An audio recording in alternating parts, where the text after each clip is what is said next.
There's a mysterious zone far out in our solar system.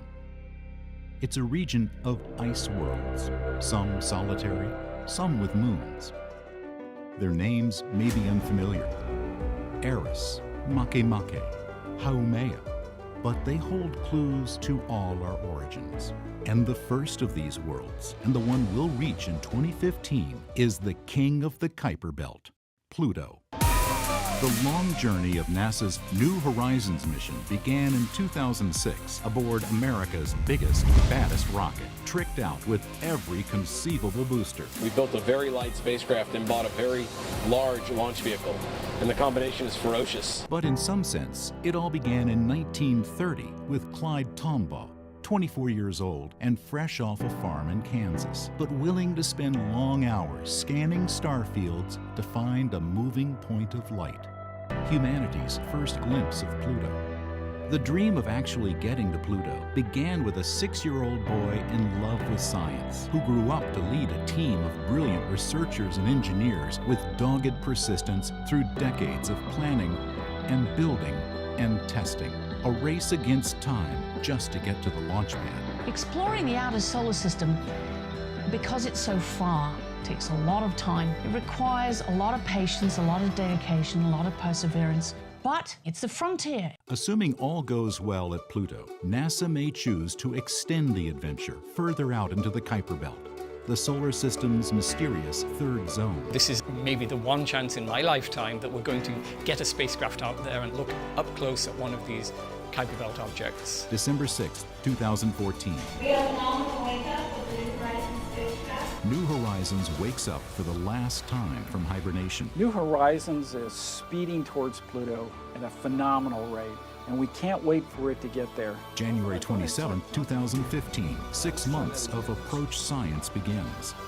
July 14, 2015, New Horizons' long journey, 3 billion miles, 9 years in flight, and 85 years of speculation about Pluto, climaxes in one day of close approach and flyby. You know, we're rounding third base and we're headed home. The dream, the adventure, the promise of discovery. That's what makes 2015 the year of Pluto.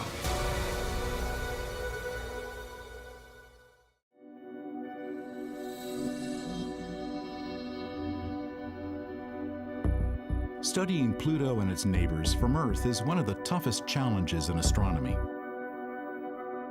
It takes the largest telescopes and most advanced instrumentation on the planet. And it's tough even for the Hubble Space Telescope.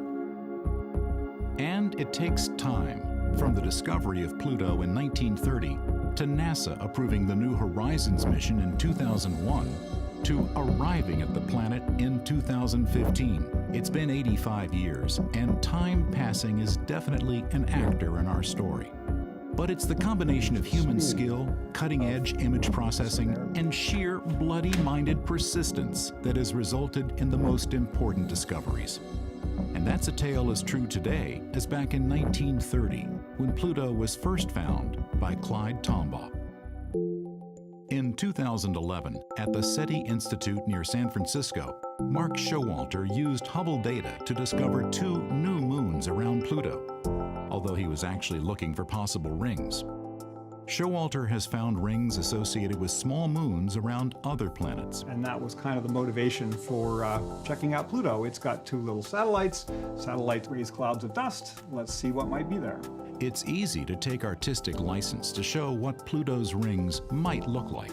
In reality, it's incredibly hard to see faint objects against the dense background star field and the glare from Pluto and its large moon, Charon.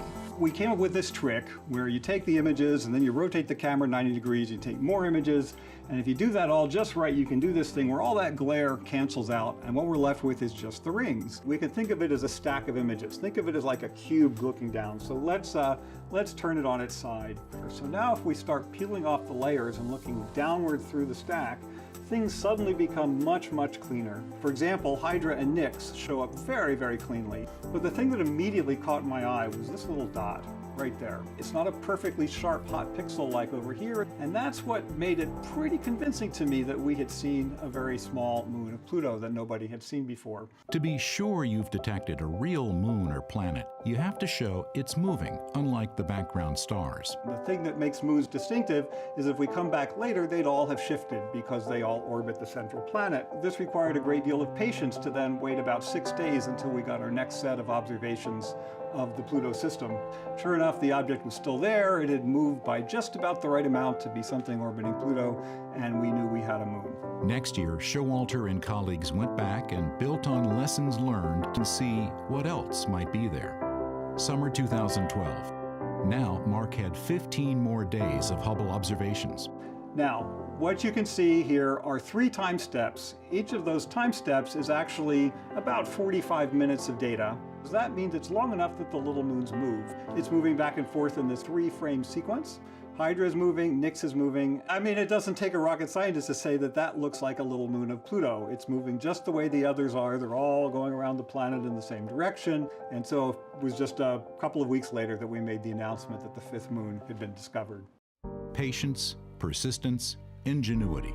That was exactly what led to the discovery of Pluto back in 1930. In Kansas in the 1920s, Clyde Tombaugh grew up in hard times and built telescopes using leftover farm implements.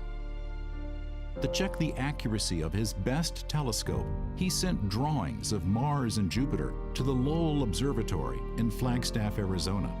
They were looking for staff, and he was hired. Along with observing the stars, he stoked the furnace and shoveled snow. But one assignment made history. Day after day, he'd use this machine, known as a blink comparator, to look for anything in his images that moved. It was tedious, painstaking work, but on plates taken on January 23rd and 29th and analyzed in February, he saw a small dot that did move against the fixed stars. Announcing the results after careful confirmation, the observatory made it easy to find the new planet by adding arrows. This is an incredible work of observational astronomy, and having done something similar but with much more powerful tools, I can really appreciate his achievement. For decades, Pluto remained, more or less, a point of light. But in the mid-70s, Dale Cruikshank and colleagues attached cameras with infrared filters to a telescope at Kitt Peak. Detectors or sensors had been improved, and larger telescopes had become available. Well, we did that work in 1976 and found evidence for frozen methane on Pluto's surface. It was several years later that we found the evidence for the other ices. In 1978, astronomers Jim Christie and Bob Harrington analyzed new plates taken at the U.S. Naval Observatory in Flagstaff. Christie noted an elongation to the north of Pluto. 1 month later, the bump had disappeared. From this and other evidence, they concluded that Pluto, like Earth, had a moon, Charon. From eclipses between Pluto and Charon occurring in the 1980s, astronomers calculated that the moon was almost half the size of its parent body, so large that both objects spin around their mutual center of gravity, outside Pluto. Pluto and Charon were the first double dwarf planet combo discovered in our solar system. Using the basic physics of their orbits and the distance between them, astronomers could calculate their mass and size. Pluto was a little smaller than Earth's moon, about 1,500 miles in diameter, and had only 1/10 its mass. Between 1985 and 1990, astronomers were in luck. As Pluto and Charon orbited their mutual center of gravity, each passed in turn in front of the other. The so-called mutual events allowed astronomers like Mark Bowie to capture the changing patterns of light. Patiently, Bowie created a map of Pluto. Pluto turned out to have one of the 2 most contrasty surfaces in the entire solar system. In the mid-90s, Bowie and Alan Stern used the Hubble Space Telescope to make the first direct images of Pluto's surface. And it's exciting to Mark and I and to our whole scientific team to be able to see this object that no humans really could glimpse as a real planet, as a real object in the solar system previously. In 2005, Hal Weaver and Alan Stern used the Hubble for another close-up look at Pluto and Charon. They discovered two small, dim moons where only Charon had been seen before. Now we know from Mark Showalter's work that there are two more moons, making the current total of 5, and that Pluto is a genuine many-planetary system. From its size and orbit, astronomers estimated that Pluto is perhaps 70% rock and 30% ice. That makes it one of the largest of a whole new class of objects, the ice dwarf planets, making up what's known as the Kuiper Belt. This region is named for Gerhard Kuiper, a leading mid-20th century planetary astronomer. Kuiper suggested that the solar system didn't end with Neptune and Pluto, but that there should be a disk of other worlds beyond them. In 1992, from a mountaintop in Hawaii, David Jewett and Jane Liu found the first Kuiper Belt object. They were using new and highly sensitive CCDs, like the sensors in a modern digital camera. But their technique was essentially an updated version of Tombaw's work. Take carefully registered images of a patch of sky and see if anything moves against the distant stars. This one, QB1, did just that. It was only a few hundred kilometers across, 10 times smaller than Pluto, but still huge compared to a comet. Since then, teams of astronomers have found around 2,000 KBOs. Informed by cutting-edge astronomy, but with a fair dose of artistic license, let's take a trip through this third zone of our solar system. We used to think of the solar system consisting of two different types of planets. The planets we call the terrestrial planets, which are Earth-like planets. That would be Mercury, Venus, Earth, and Mars. Next out, the asteroid belt. Fragments of worlds smashed to pieces by gravitation and collisions. Then come the 4 gas giants. Jupiter and its moons. Saturn with its magnificent rings. Uranus, also ringed. And Neptune. And then Pluto was this kind of, odd guy out. It was this little object at the edge of the solar system. And then when we found all these other Kuiper Belt objects, this is kind of almost a third type of object. So for the first time ever, we'll be able to fly by a brand new object, an object that's been forming for billions of years, and understand what outer parts of the solar system are all about. By July 2015, we'll know for sure what Pluto and its moons look like, and that will provide breakthrough information on all those other ice dwarf planets, the most numerous planetary objects in the entire solar system that make up the Kuiper Belt. Actually, the Kuiper Belt is more like a donut, bulging up above and down below the ecliptic where most of the planets move. It's kind of like the asteroid belt, but much bigger. It has hundreds of times more objects in it than the asteroid belt. Let's now visit 5 named KBOs in the exact positions they'll be in on July 14th, 2015, the day when New Horizons flies by Pluto. Quawa was one of the first Kuiper Belt objects discovered. It's about 1,000 kilometers in diameter, a reddish world, covered in water ice, methane, and ethane. And like many KBOs, it has a tiny moon of its own, Wayuut. Up above and down below the plane of the solar system, numerous KBOs have been flung about by Neptune's gravity. This region is known as the scattered disk. One of the largest of these KBOs, Eris, is close in size to Pluto and is made of rock and methane ice. Astronomers categorize KBOs by the tilt of their orbits relative to the plane of the solar system. And one of the more highly inclined orbits belongs to Makemake, named for a Hawaiian creation deity. Some of these have methane or water ice on their surfaces. Some of them just seem to be covered in some brownish gunk. There are gray objects out there. There are brown objects out there. There seem to be distinct populations.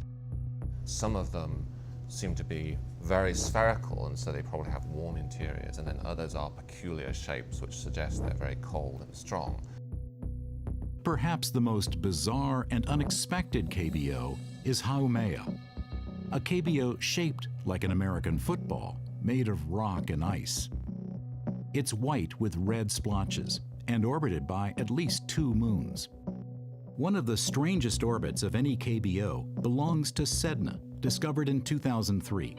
Its orbit is the most eccentric of any KBO now known, bringing it as close as 76 AU to the Sun, but then carrying it outward to 936 times the Earth-Sun distance.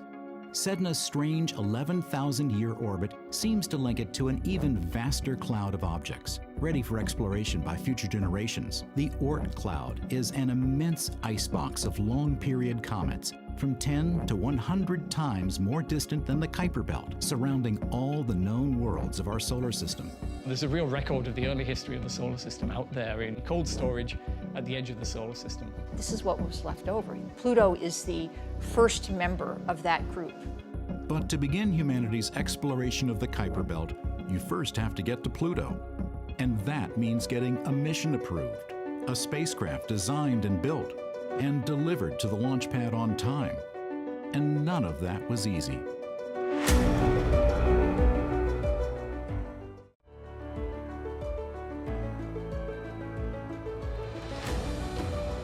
"2015 may be the year of Pluto, but getting there has taken many long years of effort. And for New Horizons, there's a date when things got started: 1989. It was the year when George Herbert Walker Bush became president and the Berlin Wall fell. Far from Earth, it was also the year when NASA's Voyager spacecraft flew by Neptune and returned the first images of its moon, Triton. Hairstyles of some New Horizons scientists were very different, but for them, May 5th, 1989 was a most important date. That's the day that I marched into the then division director for planetary science at NASA headquarters, Jeff Briggs, as a graduate student, and asked him why we aren't studying a mission to Pluto. And he responded, "Because no one's ever asked me before. That seems like a brilliant idea. Why don't we do that?" Space missions rely on hundreds, if not thousands of people, but sometimes it takes someone with passion and persistence to make things happen. And for New Horizons, that's Alan Stern. I was interested in this when I was a boy, so I've been somewhere between in the groove and stuck in a rut for 40 years. There'd been some thought about sending one of the twin Voyager spacecraft past Pluto to complete the exploration of the known solar system. But in the 70s, the scientific establishment wasn't convinced Pluto was all that interesting. Young grad students like Alan, Mark Bowie, and Fran Bagenal thought differently. Back in, about late 1989 or so, there was a bunch of us who were really keen to go to Pluto. And the thing that drew me to it the most was the fact that we knew so little. Here's the frontier. So it was a bit of an opportunity for young people to come in and say, hey, where are we going to go next? What's the next great frontier that we should go explore? And it was clear, out to the Kuiper Belt. Alan, Fran, Mark, and a small band of enthusiasts became known as the Pluto Underground. So we realized to make this happen, we had to get together and campaign hard to make the case to go there and explore this little planet with all its moons. All through the 90s, there were many competing plans for a Pluto mission, like the Pluto Fast Flyby, the Pluto Kuiper Express. A Pluto mission was on, then off, then on, then off. If the Pluto mission had been a cat, it would have been dead long ago because they only get 9 lives. And we've had significantly more than 9 stoppages and odd twists and turns. What finally turned the tide was the National Academy's Decadal Survey, a consensus document from leading planetary scientists that ranked a Kuiper Belt Pluto mission highest in priority for medium-class budgets. Finally, after competitive proposals were evaluated, New Horizons, which teamed Alan Stern with the Johns Hopkins Applied Physics Laboratory, APL, and several other institutions across the country, was selected by NASA on November 29, 2001. Now, plans on paper became metal in clean rooms. In 2004, lead scientist Alan Stern described the mission's key science objective. Well, you know, the key to planetary science is that you really have to go places to get the resolution, to get up close enough to really see what's going on. We want to get up close and personal. The very best resolution of current telescopes looking at Pluto would give this kind of fuzzy image of a much more familiar world. But here's what New Horizons would see if flying over New York City, lakes in Central Park, wharves on the Hudson River. New Horizons is the first really of a whole new breed of spacecraft that is focusing on a very specific task. For this first mission to Pluto, the questions are basic. What do Pluto and Charon look like? What are they made of? How do their atmospheres behave? We had to really be disciplined and say, we can't do everything. Let's focus on the primary questions and design the instruments to answer those primary questions. The long-range imager, LORRI, will be used for navigation approaching Pluto and close-up views during the flyby. The wide-angle camera, RALPH, has both visible light and infrared sensors to map Pluto and Charon and characterize their icy surfaces. There are 2 fields and particles detectors to probe the solar wind at Pluto. The large radio antenna is an essential communications device, but both REX and ALICE, an ultraviolet imaging spectrometer, are part of experiments to analyze Pluto's atmosphere. And there's the Venetia Burney Student Dust Counter, built by undergrads at UC Boulder, and honoring the schoolgirl who named Pluto back in 1930. Together, the 7 science instruments comprise the most powerful set of detectors ever sent on a first flyby of any world in our solar system. But their innovative and highly miniaturized design means that even when all are operating, they draw less power than half a 60-watt bulb, and they're intended to work together seamlessly. After building comes testing, but always with an eye on the clock and the calendar. It's very, very important that we launch in either 2006 or 2007. We have to make that deadline. If you want to fly to Pluto on the quickest route, you need Jupiter in position. And that means we have to launch in January of 2006. It feels a little bit like being strapped to a train going 500 miles an hour. The test program involves teams of engineers at Johns Hopkins APL and then at NASA's Goddard Space Flight Center. Once we launch this, we can't go after with a screwdriver. We can't go fix anything that isn't working. We make sure that we carry plenty of spare equipment on board the spacecraft. If our main computer breaks, we have a backup. If our main transmitter breaks, we have a backup. One of the things we do is we put the whole spacecraft on a gigantic vibration table, a paint shaker, and shake it. And then test it after that, and shake it again and test it again. So that's what we're doing from now until launch. Along with testing the spacecraft, New Horizons needs to train and test its human operators. And for a mission planned to reach Pluto in 2015, it's important to have young people on board early, so they'll be around at close approach. It's good that we can do that, so they will have both the time, the focus to stay with the mission over this long period of time. Many of the faces you see around Mission Control in 2004 and 2005 are young and enthusiastic spacecraft engineers. Normally we're focused on subsystems and instruments in the spacecraft surviving that duration, but for people we have to have a longevity plan. They'd be committing the prime of their careers to this mission to Pluto, knowing they'd be a decade older when New Horizons reaches its primary target. The ability to practice things in those years far out there are all part of the planning now to assure mission success then. How old are you going to be? In 2015? I don't know, somewhere in my 40s. Oh, and you're a youngster. Yes.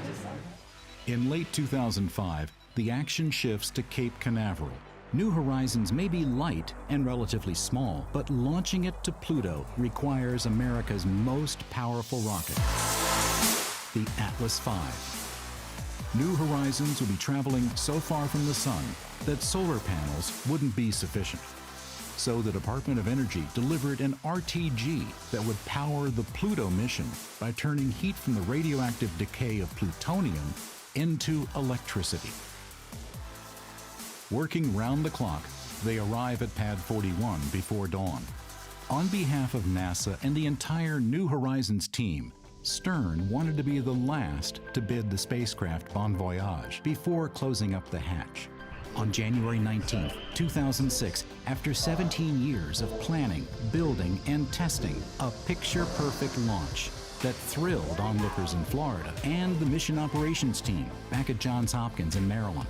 We have ignition and liftoff of NASA's New Horizons spacecraft on a decade-long voyage to visit the planet Pluto and then beyond. Despite immense technical and timetable challenges, the mission had made its window and was on its way. New Horizons' velocity at launch was the fastest ever, traveling almost 60 times faster than a jetliner. In just 9 hours, it passed the orbit of the Moon. Apollo had taken almost 10 times that long. 1 year later, a slingshot gravity assist from the giant planet Jupiter provided another 2 kilometers per second boost, cutting travel time to Pluto by 3 full years. But this was more than just a jump in speed. The Jupiter flyby was a scientific dress rehearsal for Pluto. New Horizons instruments returned detailed images of Jupiter's clouds, moons, and rings. We got the night shine. Oh, wow, look at that. Then it was off across the empty ocean of space, with no new land in sight till Pluto in 2015. The spacecraft had been tested and passed with flying colors.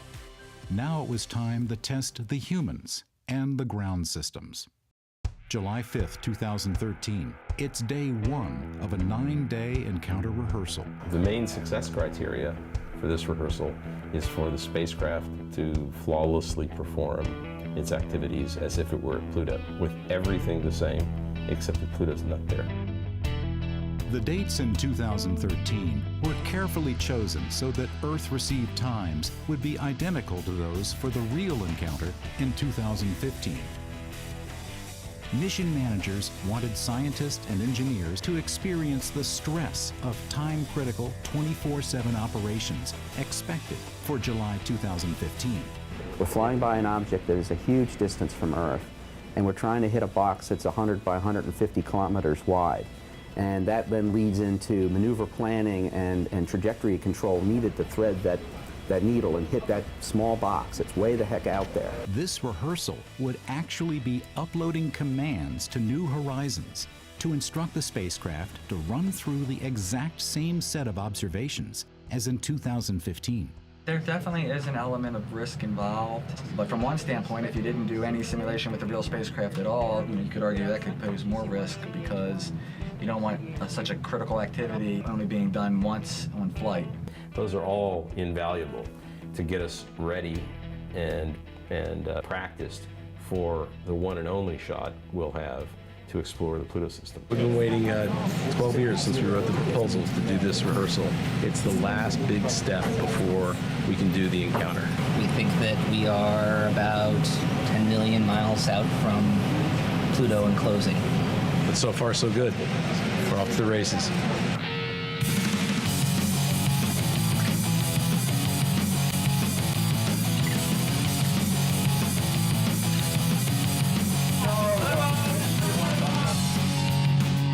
Today is our 2,724th day in flight. This has been a long time coming, literally. I only want to say thanks for all the work. Let them eat cake.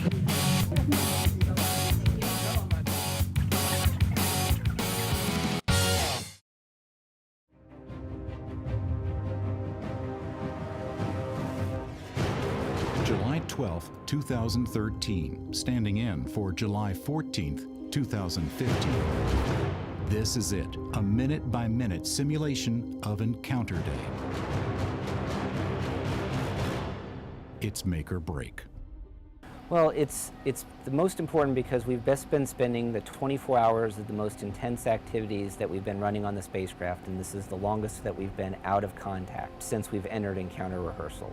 This may be a rehearsal, but New Horizons has been firing its thrusters and spinning in space, identical maneuvers to those planned for 2015.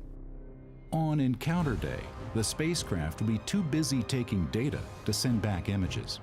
That's why its first simple "I'm alive" message will be so important. Sometime within the next minute, DSS 43 should lock up on the signal.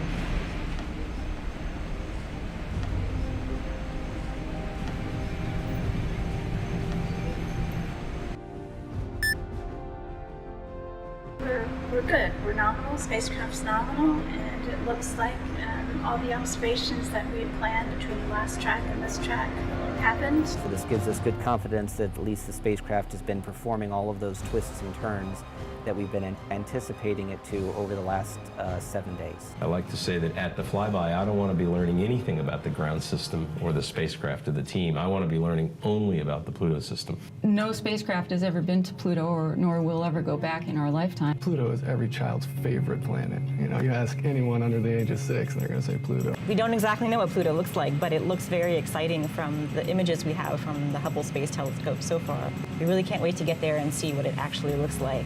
So if anybody says that Pluto is boring or not important, no way. Before New Horizons arrives at Pluto, most everything we think we know about the planet and its moons is up for grabs. Virtually every place we've sent a spacecraft on a first reconnaissance mission like this, that we find out that our Earth-based notions were flat wrong. So I'll tell you what we expect, but before anything, what we expect is to be surprised. From the 1990s through today, Stern has been consistent in avoiding speculation. You get the same answer everybody's gotten from me for almost 20 years. I don't make predictions, except for one.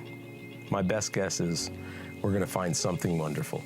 But in the final months leading up to the July 2015 encounter, it's hard for most humans not to imagine what we'll see.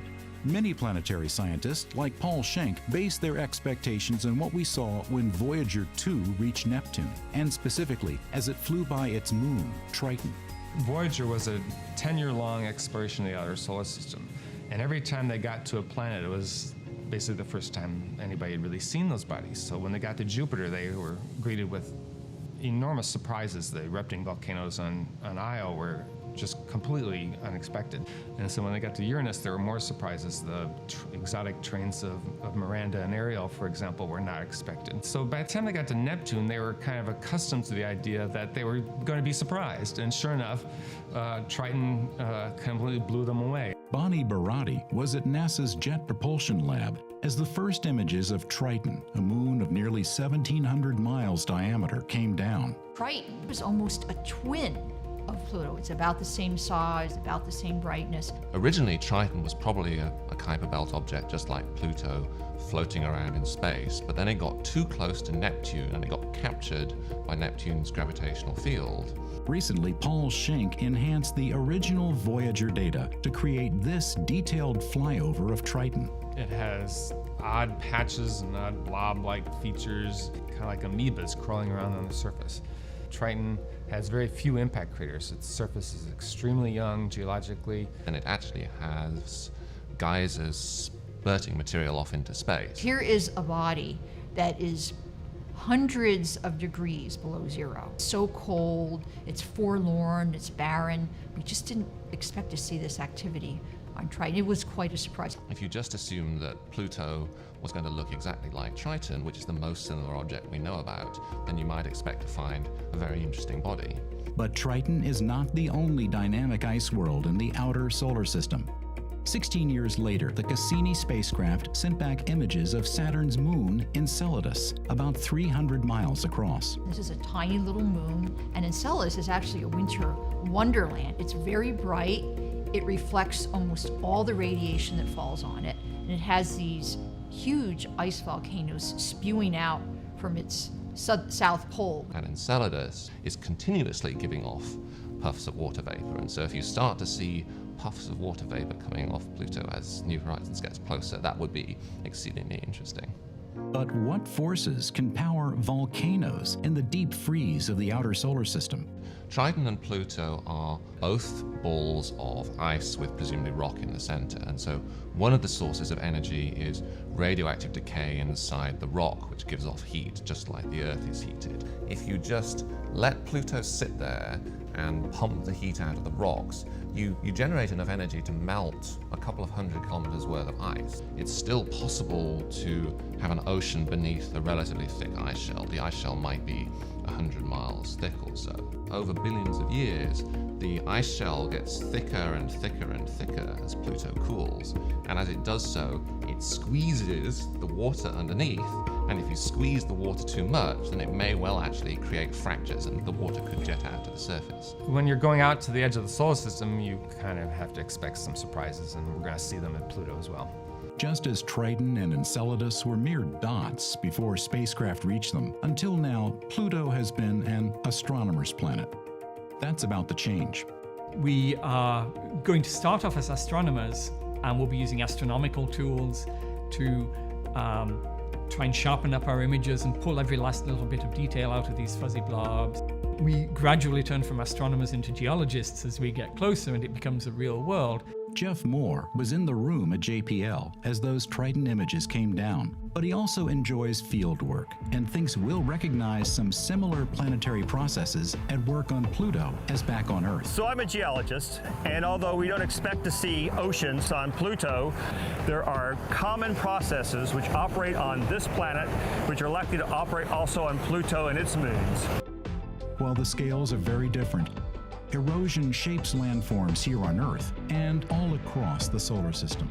There are these little finger-like projections that are formed by the process of erosion, where wind and water have sculpted this landscape by taking advantage of small differences in the strength of the original rock, creating large, huge, fantastic landscapes, such as on Jupiter's moon Callisto, and we can anticipate that we may perhaps also see landscapes like this on Pluto and its moons. Pluto's 248-year orbit is more eccentric than our solar system's terrestrial and gas giant planets, greatly varying its distance to the Sun.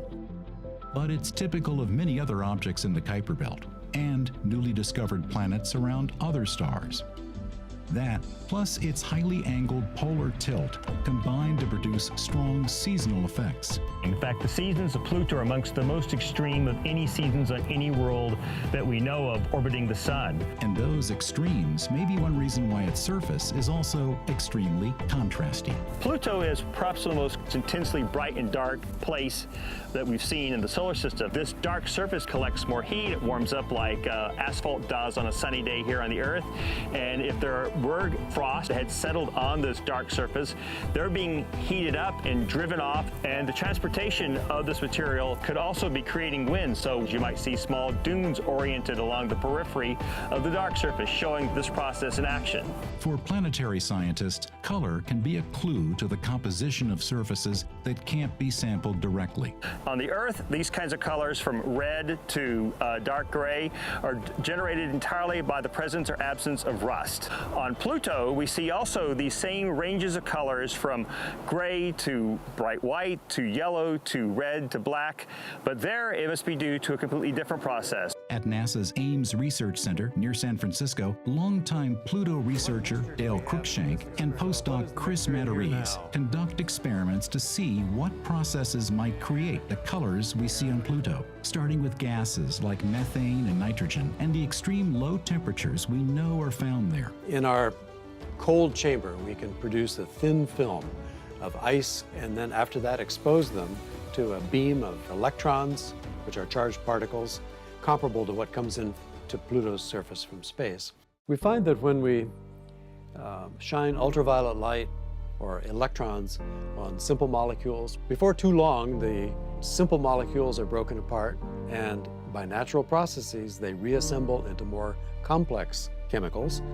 So far the colors we make in the lab from irradiating these ices is fairly close to what we see on Pluto. There are tones of yellow, light brown, up through fairly dark red. And if we carry the processing by ultraviolet light to an extreme degree, the material actually turns black. And this is almost the color of pure carbon. Seeing how radiation transforms simple ices into complex and colorful organic molecules should help interpret the close-up views of Pluto's surface that'll be sent back by New Horizons. Color translates to the duration of the exposure of these otherwise colorless ices over a year, 10,000 years, 10 million years. That may in turn tell us more about the nature of the exposure of Pluto's surface and even the age of Pluto's surface. Dale Cruikshank began observing Pluto back in 1976. Now, 39 years later, he's ready for its close-up. We can say that Pluto is chemically active, chemically dynamic. We don't know yet if it's geologically active and dynamic, but that's what New Horizons is going to tell us. We've been surprised in that way before as we've passed other planetary bodies that we had thought were totally cold, dead, inert worlds, and find that there are geysers, there are ice flows, there are cracks, and all kinds of evidence for geological activity. I can still remember the first time I saw Pluto in a telescope, and it was just a little dot that you could barely see. It will be amazing that within a period of hours, it will be transformed from this tiny dot that I studied as an astronomer to this huge geologic world that will be able to see volcanoes and faults and ices and mountains and craters. I mean, it'll be truly an amazing experience to see it transformed. So, from sophisticated lab experiments, from exploring other worlds, and from applying insights from terrestrial processes, what should we expect when we get to Pluto in July 2015? But the only thing that would surprise me would be if we turned out not to be surprised. But enjoying the scientific surprises to come means avoiding dangers on the last few million miles to Pluto.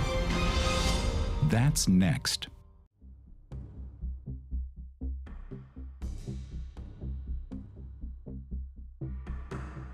December 6, 2014. In Mission Control, Alice Bowman and her team wait to get confirmation that New Horizons has exited what's called hibernation. For 2/3 of its 3 billion-mile journey, most spacecraft systems have been turned off, saving wear and tear on the science instruments. New Horizons sends a simple signal once a week just to say, "I'm still A-OK." Alice's team has a unique way of showing spacecraft status. When New Horizons is hibernating, their bear mascot is safely asleep. When the spacecraft wakes up, they put on its party hat. If all goes well, this will be the 18th time spacecraft and bear have woken up. But December 2014 is different. VIPs from NASA are on hand. 2 film crews document the action as Alan explains the benefits of hibernation. It lowers our cost because we don't need to have people babysitting the spacecraft 24/7. Outside interest in New Horizons is building. If all goes well, New Horizons will stay awake, flying by Pluto in July 2015, and then returning data until October 2016. Copy that. Thank you, GNCs. Tonight, data trickles in, and Alice has to wait to be certain New Horizons is fully awake. We should be getting it momentarily. It should be any minute now. It's like watching paint dry. I figure if I stare at the screen hard enough.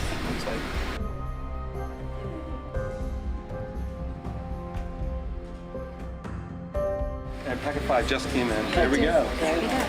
PI, PM, Mom on Pluto 1. We have a nominal wake-up of the New Horizons spacecraft on its way to Pluto. We're ready for our next leg of the journey. Was awake. Our bear. He's going to be here for a while. This is a watershed day. We have completed the cruise across 3 billion miles of space. The spacecraft is now awake. Finally, after 9 years, I'm glad to see hibernation behind us and active ops ahead. On to Pluto. But there are still hundreds of tasks to ensure a safe flyby in July 2015. January 27th, New Horizons has been sending back technical data and all seems fine. But today is the first time Hal Weaver and Andy Cheng will be seeing new science images. I thought I saw it pop up here. Yeah, let's try that again. Cheng is lead scientist for the LORRI camera. LORRI is used for navigation to find the targets and to correct the trajectory so we get to the right place at the right time. Voltages, currents, temperatures all look normal. No error messages. This is it. Let's check out the very first images. And then Sharon, right there, peak pixel 55. That's right. Okay. All right, so there they are. Let's look at the whole For field. project scientist Hal Weaver, even the jump in size from 1 to 2 pixels was significant. This is a real milestone in the New Horizons mission, the very first images of Pluto in the Pluto encounter year. Hadn't turned Lori on, hadn't gotten any images since last summer, last July, but this is it. This is the start of it.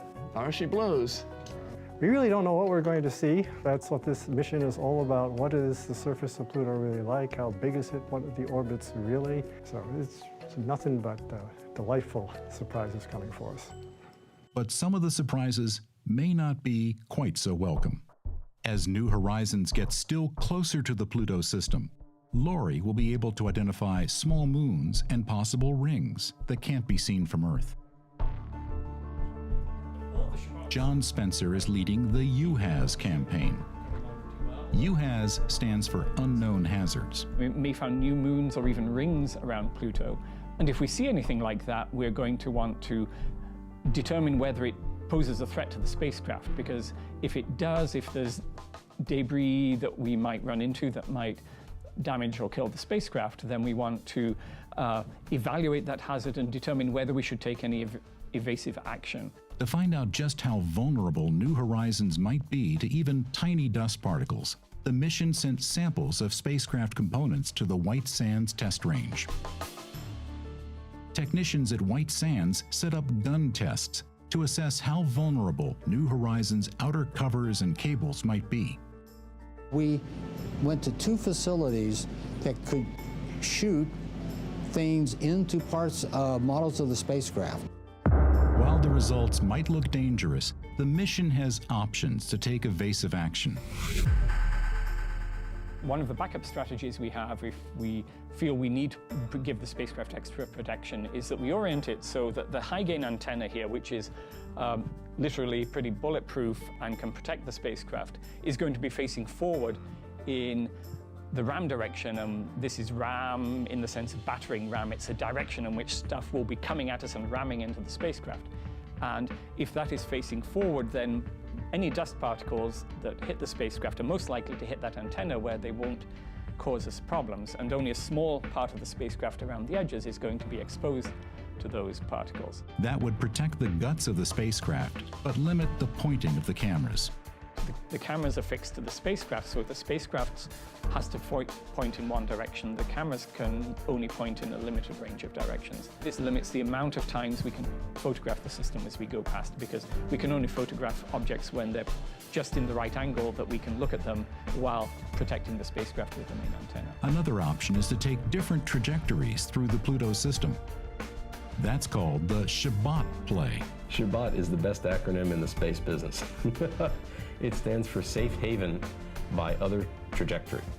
And it is the word we use to represent our backup plans at Pluto. The second Shabbat takes us much closer to Pluto, into the region where atmospheric drag depletes orbits of any debris, which we think would be the safest Hail Mary pass that we could fly if we have to do something different than the nominal. We are coming into the Pluto system with the ability, if we learn something we don't expect, to be able to make a change and get the goods. But those decisions can only be made in the last month before closest approach, and there'll be limited time to evaluate the best options. So in February 2015, Spencer's UHAZ team, including ring specialist Mark Showalter and postdoc Simon Porter, are running through a readiness test. Now they're on the clock and being scored for whether they can work through the calculations fast enough to decide on a trajectory correction maneuver that might prevent loss of mission. And that makes this exercise more critical than any that have gone before. The difference between this and previous operational readiness tests is that this is where we have to demonstrate to the project and NASA that we can do this. But the only test that really matters comes on July 14th, 2015. That one day will pay off 26 years of dreams and 9 years in flight.